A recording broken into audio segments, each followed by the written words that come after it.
Bonjour tout le monde, c'est un plaisir d'être ici. Je tenais à remercier tout d'abord les organisateurs et les familles de leur présence.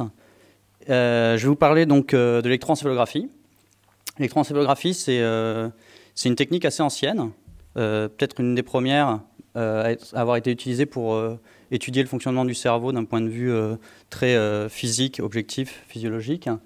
Et un de ses avantages, c'est que justement, on a beaucoup de recul par rapport à cette technique, puisqu'elle a été plus ou moins inventée en 1929 par Hans Berger, mais elle est très abordable. Donc, elle est présente dans beaucoup de services d'exploration fonctionnelle, pour notamment le cas de l'épilepsie, mais on peut l'utiliser pour faire de l'exploration fonctionnelle au sens large.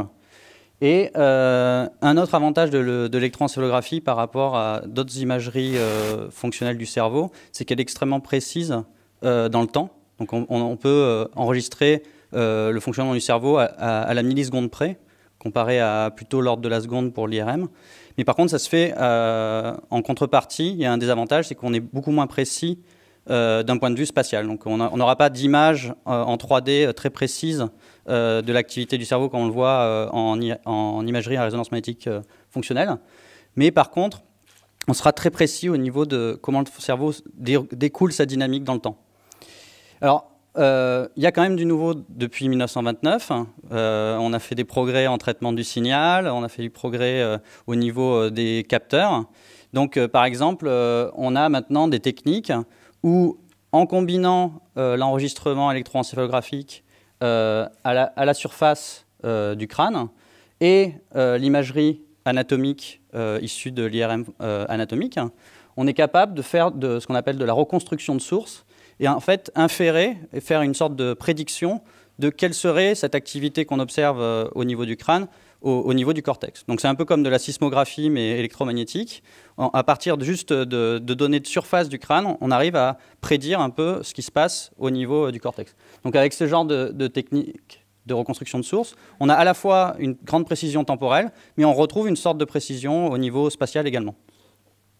Alors ça c'était pour la première bonne nouvelle. La deuxième bonne nouvelle, c'est qu'un inconvénient jusque-là de l'EEG, c'était que c'était extrêmement long à installer. On est obligé de gratter le crâne, de mettre du gel, électrode par électrode, ce qui est en plus assez embêtant pour les personnes qui passent un EEG.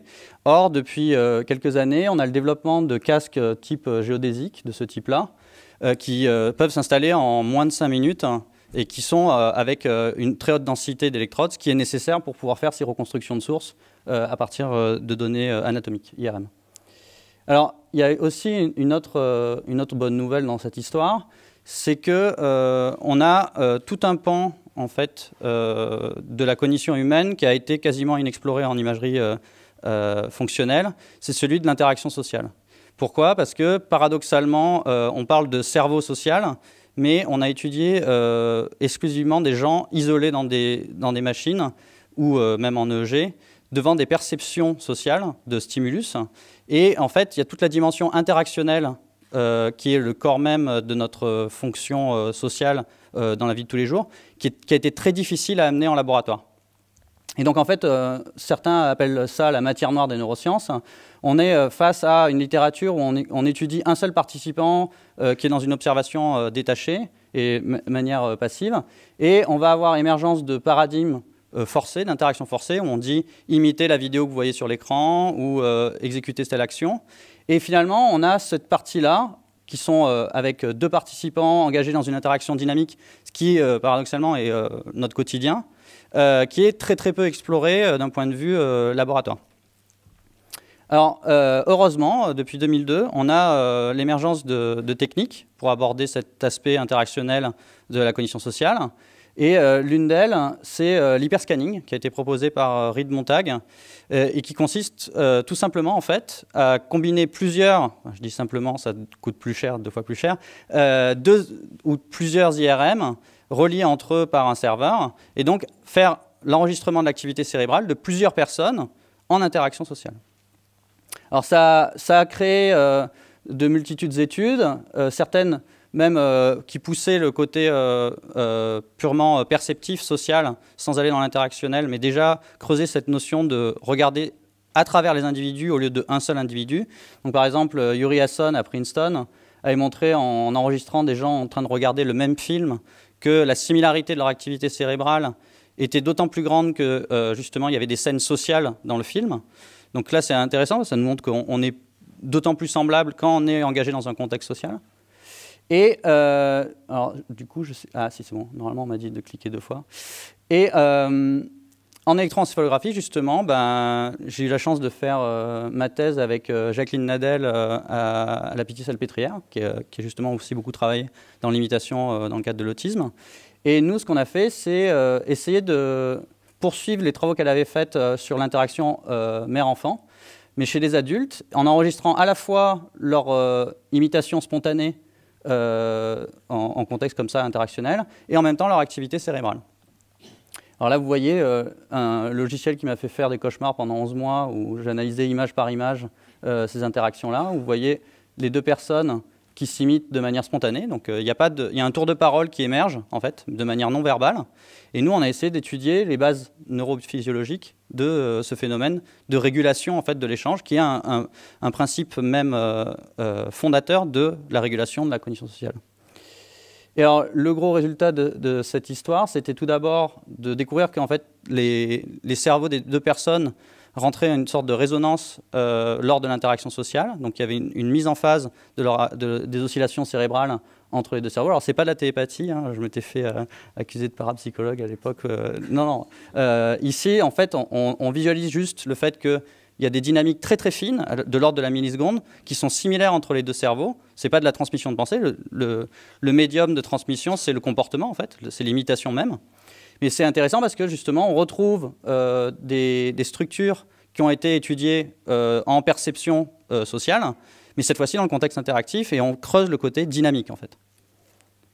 Et alors, une autre découverte intéressante qui, justement, nécessitait d'avoir cet enregistrement en contexte interactif et qui a été répliquée en IRM fonctionnel par Sophie Guillonnet et Philippe Fossati, avec Jacqueline Nadel aussi, c'est qu'il y a en fait toute une variation de l'activité cérébrale en fonction du rôle qu'on a dans une interaction sociale et du contexte dans lequel cette interaction se fait.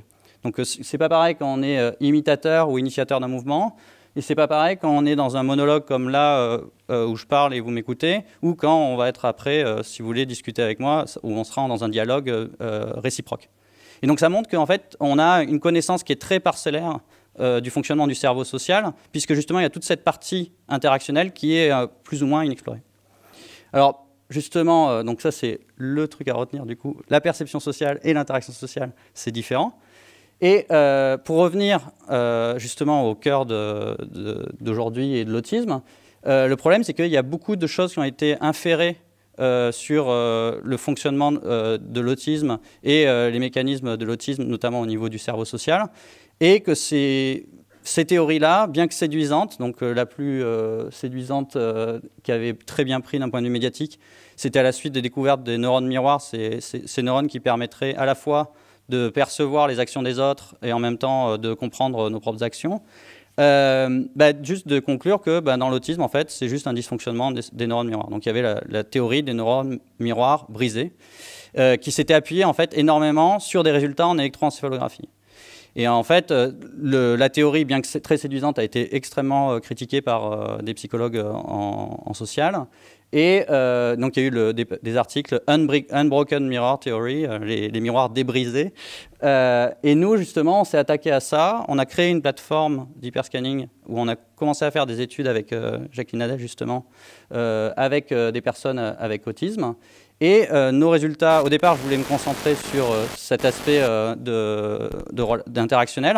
Mais un des premiers résultats qui est apparu, c'est qu'en fait, le résultat qui avait servi de base à cette théorie des miroirs brisés, en fait, était une erreur méthodologique. Donc, j'ai passé 2 ans à me battre avec des reviewers et des articles, tout ça, pour publier en fait un article qui remet en question complètement cette histoire de dysfonctionnement du système miroir et qui montre que c'est une perspective beaucoup plus large. Effectivement, il y a une différence qui s'observe avec les contrôles et les autistes, mais cette différence, elle est d'une autre nature et c'est beaucoup plus compliqué que ce qu'on pourrait croire. Donc, la théorie des neurones miroirs était séduisante, mais simplifiée, c'est pas forcément vrai.